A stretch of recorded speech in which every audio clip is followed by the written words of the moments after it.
It's time to experience the real. Understand the meaning of faith. Learn the keys to restoration.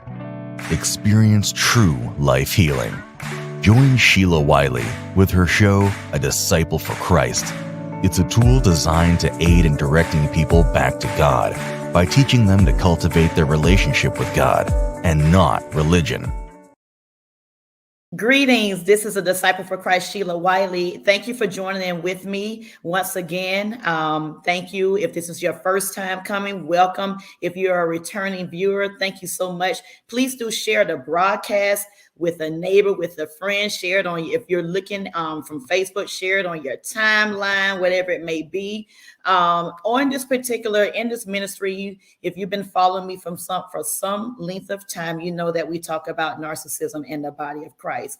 And so I've been having a series on where I'm bringing up actual guests or narcissist abuse victims and other guests to talk about their story. And the main purpose of this is so that we can, or you can, become more educated and become more aware as to what this looks like in the body of Christ. This ministry, one of the things that we focus on is not exposing people, but exposing these spirits of that the false prophets, the false preachers hold. Okay, so those spirits are like Jezebel, Ahab, Leviathan, seducing spirits, all those different spirits that are deceiving the body of Christ. And if you know, like I know, these are perilous times that we are living in. God is soon to come. No man knows the day or the hour, but we know that as the time gets closer, there's going to be more false prophets, more false people in the pulpit, and you want to be ready. You don't want to be one who is being deceived. And I know that for me, narcissism, I did not know that word until I actually left that particular, I call it the cult that I was at, with the abuse that I had encountered. And my example, or my word for a narcissist, really is the devil. Like, that's all I can see, because all of these different behaviors that they have, it just exemplifies the devil. So without further ado, I'm going to bring my guest back on, Tanya Mitchell, and we're going to finish up with our conversation. And then I have an additional guest, but we're going to bring her in a little bit as well. Hi, Sister Tanya, how are you? I'm fine. How are you? Hey, I'm doing fine. So thank you for talking to the viewers last week about your background, basically your history as you being in church. And so I know that we left off last week where you had spoken about how you had met your ex-husband, your friend at the time, and he was a musician. And then he came back and we talked about the love bombing. And then we talked about how he stated that God told him that you were his wife. And then also it was followed up by a prophecy, or from a prophecy stating that you're going to be meeting your husband. And so as I was saying about that, and viewers, in this day and time, if you notice, I know especially where I live, there are so many prophets. Everybody want to call themselves prophet. Everybody has a word. Everybody wants to hear a word. Instead of hearing the word from God, instead of cultivating your relationship with God, we all want a word. And like the cult that I was at, I was up under a prophetic leader. And instead of the people acknowledging God, they were like more focused on prophesy prophet or prophesy major. They basically relied upon him and his words versus them having a relationship with God. And that's not so. And so, not saying that there are not real prophets in the land, but as I was mentioning before, you have to try the spirit by the spirit to see if that word be of God. So even when somebody states that, hey, that's going to be your husband, it is still up to us to go and seek God ourselves for that. Because if it's not lining up, I don't care what somebody tell me. I learned that no, I didn't hear from God. God didn't tell me that. No, that's not it. And that's what I've been noticing. The same thing just happened like really, really quick. Just to share it real quick. This guy just finished telling me that, hey, I love you and I'm in love with you. And you're my wife. I know you're my wife, but you're not going anywhere. But come to find out, he was a counterfeit. And come to find out, this is what I went through with my narcissist abuse. He told me that I was lying about the whole story. So how in the world God gonna send me somebody And I know good and well I'm telling the truth, right? And he don't even believe it. So if he's saying that he heard God saying he my husband, how come he didn't hear God tell him that that stuff happened to me for real? So how can he even cover me? How can two walk together except they be agreed? We're not even agreed upon that. So it's just the little things that we have to like realize. And so from this narcissistic abusive relationship, my discernment has gotten so high. It has grown so much to the point of where nothing, no counterfeits can get past me. To God be the glory. And of course, that just comes with seeking God, continuously seeking God, those different things. But I'm going to stop right here. And I want you to go ahead and finish talking to us because we have our other guests on here as well. I know it's going to take another segment, but I at least want to get started. But go ahead and just start going into more detail past the love bombing, like how, go into more details about that relationship and about how it began affecting your health. Okay.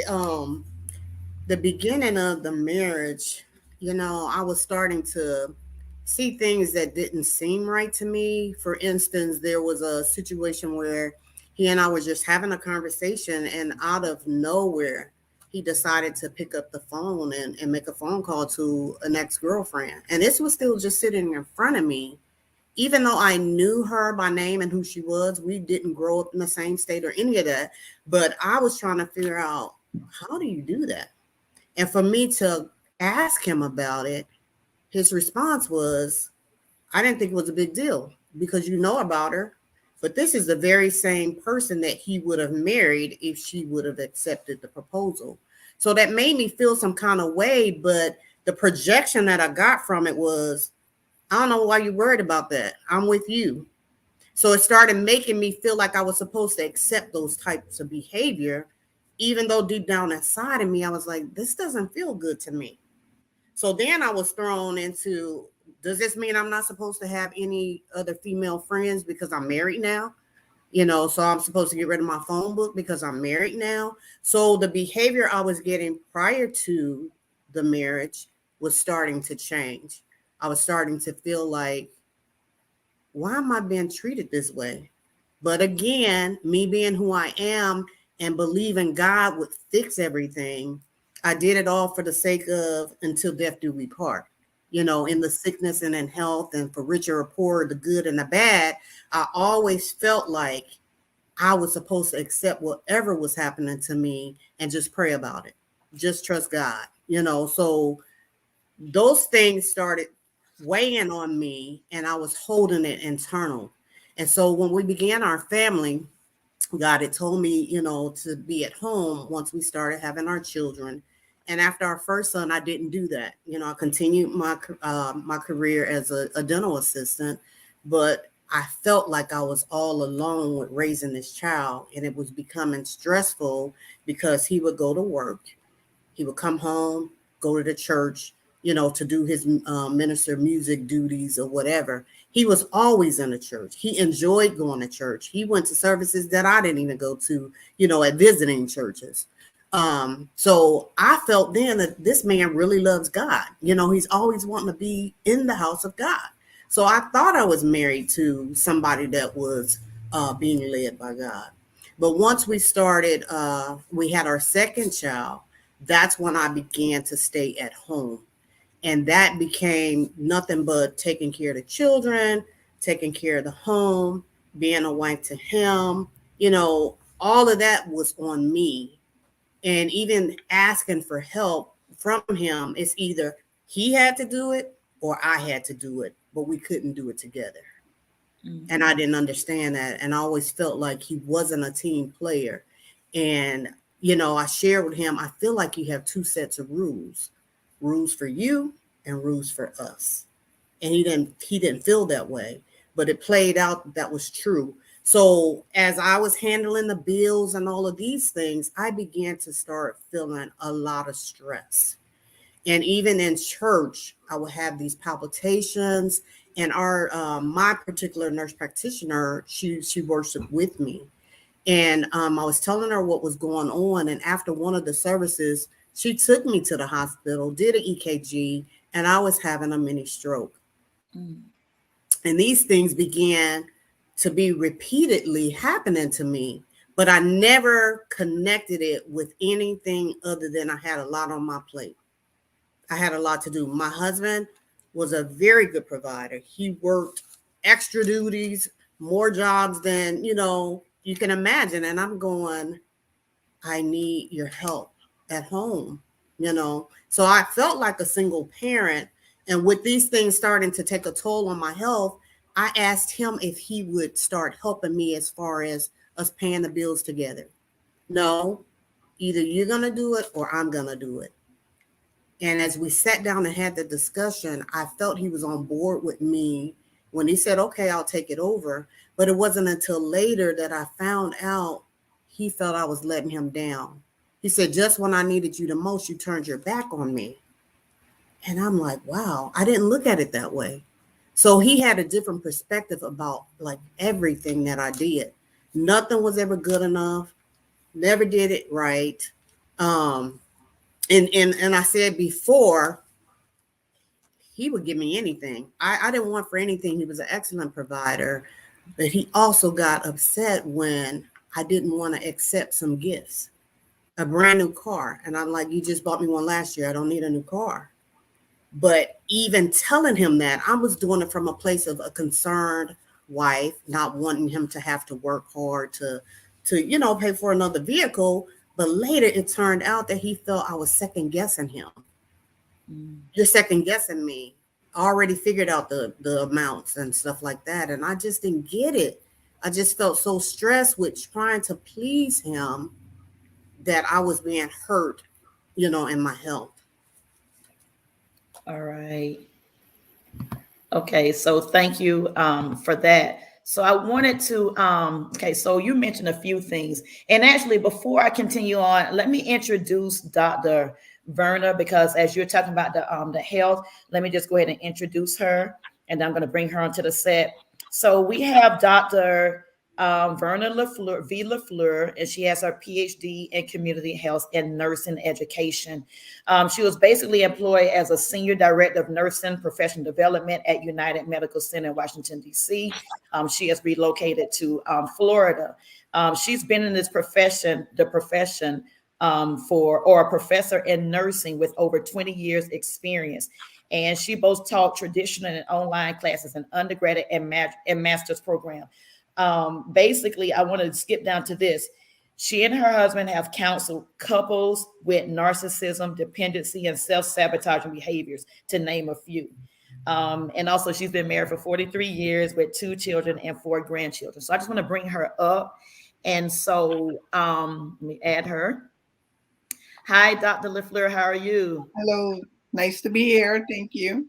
Thank you for joining us. So, and I know backstage you were hearing Tanya's, situation, and I just wanted you to kind of just speak to. I know that you're privy or actually have experience with dealing with narcissism.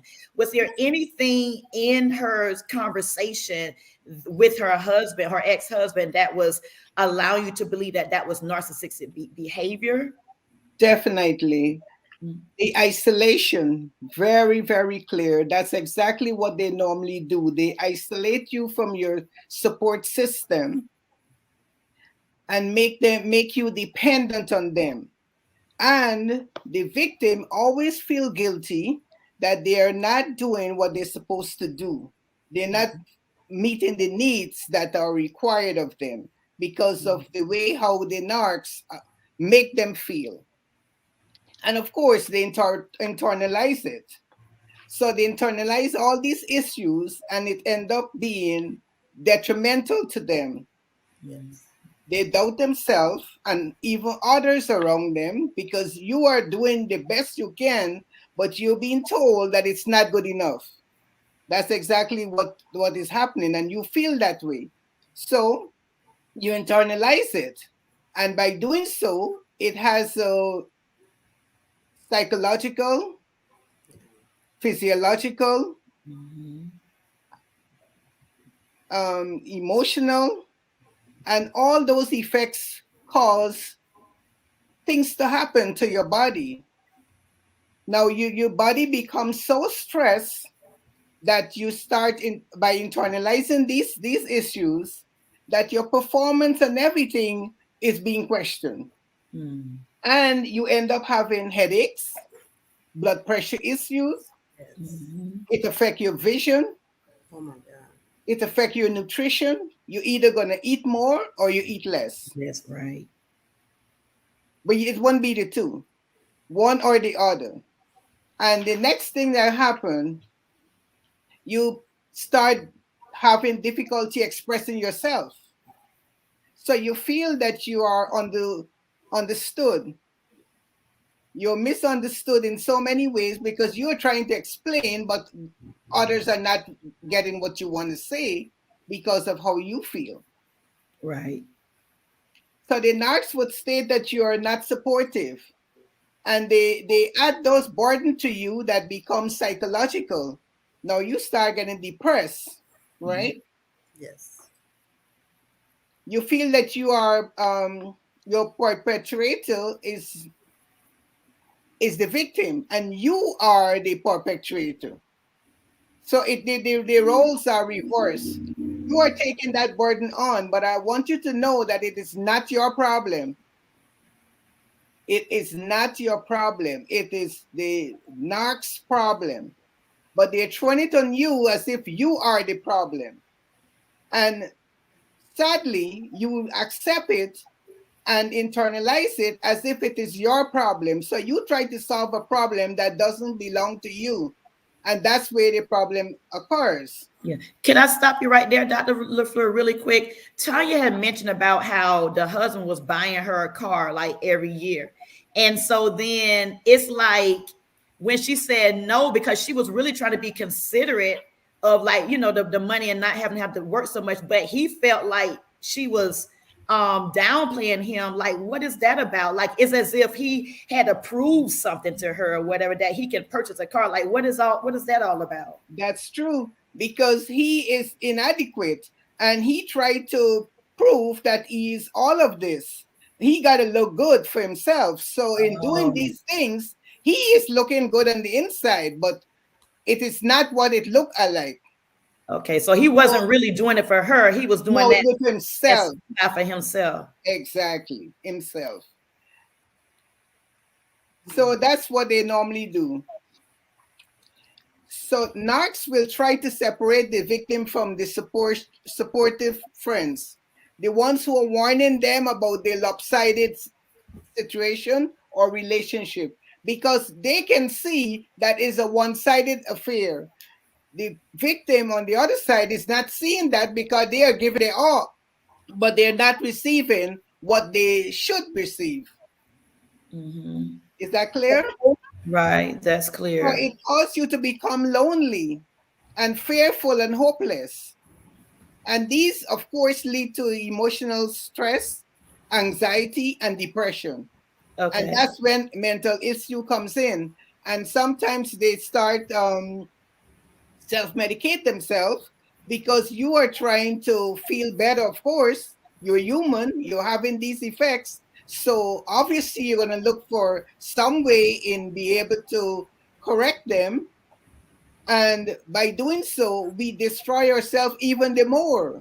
Right. So I just want to stop you right there. And I'm gonna just pick back up on Tanya. So I know you stated that you had a mini stroke, right? Yes. And so you were having like all these other issues. And so as Dr. LaFleur is talking, like talk to us some more about how that affected your body even more. And like, just even how Dr. LaFleur is talking. I know that she's right because my health wasn't that much, but it was pretty bad. So go ahead and finish talking to us about how that was affecting your health even more.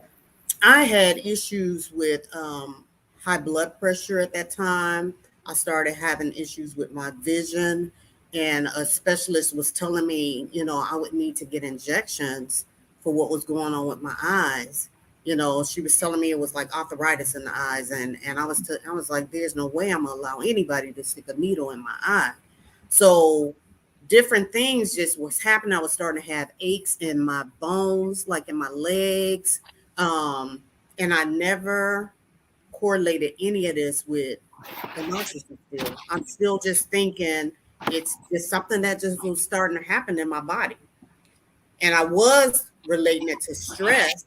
And that's why I was asking for help from my spouse to help take some of the load off of me to help around the house, to help with the children, those type things. But as we relocated, we moved across the coast, and my vision began to get worse. So I was seeing these different doctors, to where then the doctors end up saying, you have to see a specialist. So when they turned me over to a retina specialist, he said, no, it's something more going on, more than just arthritis. He thought I had sarcoidosis. So I started having to get the injections in my eyes. I've been getting injections in my eyes, I would say, for the last 12, 13 years, I was getting injections. And we're going to go ahead and stop right there. We're going to pick up right there. Okay. Thank you, listening audience. Please come join us back next week, same time, same place, as we continue on with Tanya's story. Thank you, Dr. Verna, for coming back. We're going to come back next week. Have a great day and be blessed. Dreaming about having your own podcast? Want to share your thoughts and ideas with the world, but don't know how to do it? Maybe you're excited and committed, but don't have a good space to record. Would you like a professional environment to produce all of your podcasts? Well, we have the latest technology from 4K to HD and various set layouts from green screen rooms to live studios.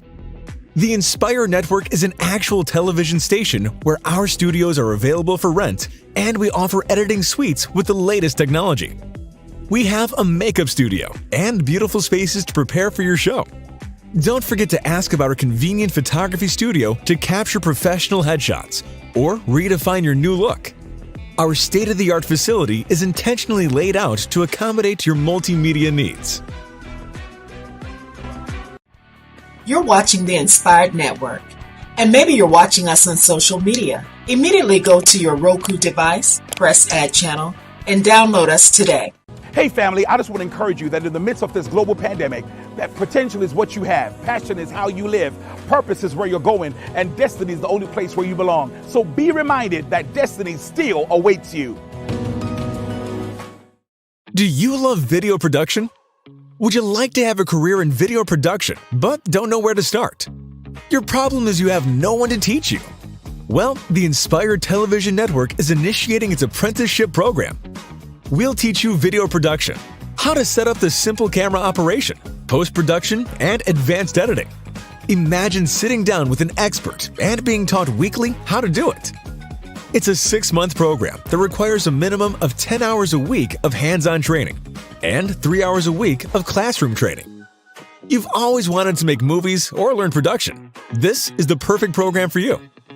Give us a call today at 904-389-5592 or sign up at www.learntv.today.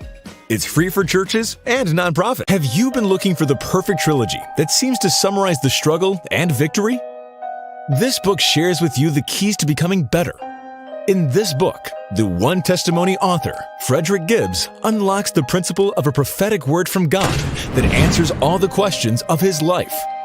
In this, he'll show you how to unlock God's promises in your life. So you've been watching the show. Would you like to be a content provider yourself and develop a show for the Inspire Network? Please give us a call today at 904-389-5592 or go to www.connecttv.info to submit a show idea. Would you like to reach more people with your message, but it seems like you've reached the social media glass ceiling?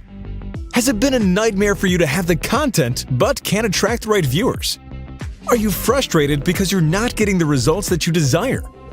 Let us give you a precise 72-hour plan that'll refocus your strategy with the Inspired Network Branding Department.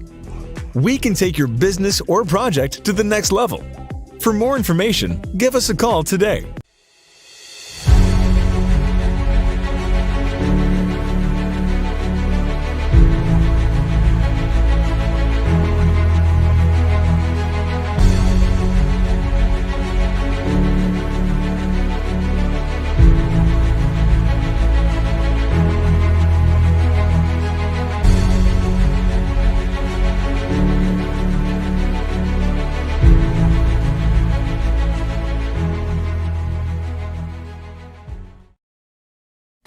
Hi, I'm Dr. Diane Clark, and I am empowering the harvest with contemporary biblical insights, helping you maximize kingdom living. Join me every Thursday morning at 10 a.m. for Unplugged, right here on Inspired Network TV. Unplugged with Dr. Diane Clark. Hello, good people. How y'all doing? Listen, we're on the set of The Problems right now. We're getting ready to record, but I thought it would be robbery for us not to let you know that we're back. Yes, we are, and we missed you guys. We hope that you missed us too. But you all have to tune into The Clouders every Monday at 8:30. Listen, we'll be looking to see you. And hopefully that when you do listen, that something grabs you and connects you with us. Absolutely. So get connected and stay free.